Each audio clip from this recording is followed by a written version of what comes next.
啦，而家電工師傅咧就攞儀器就測量一下嗰個電嗰度有冇負載先咧，即係確定一切冇問題先嘅。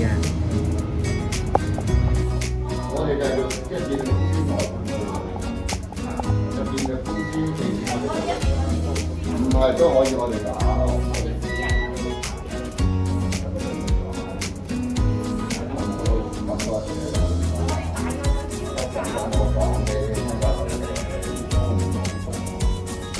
唔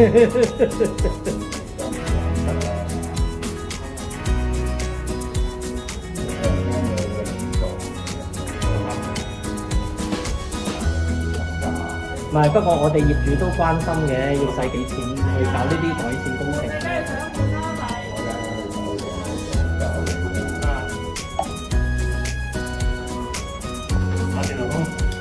搞掂。好。啲用戶復翻佢啦。好，知道。咁通知啲用戶先。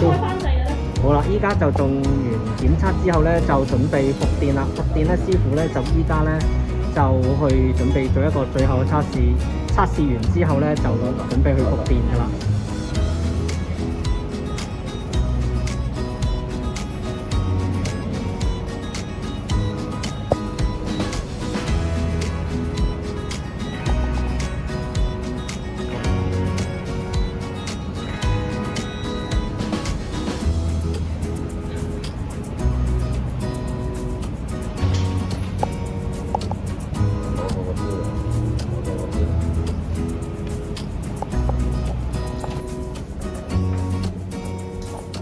依家有翻電㗎啦。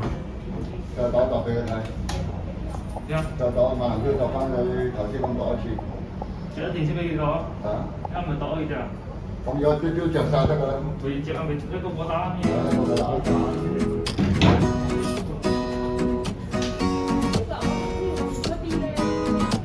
要評估睇先你嘅電纜，同埋個電表嘅大細，仲要有揾澳電所嘅資金，個電箱電裝，唔係我哋話點就點，我哋冇。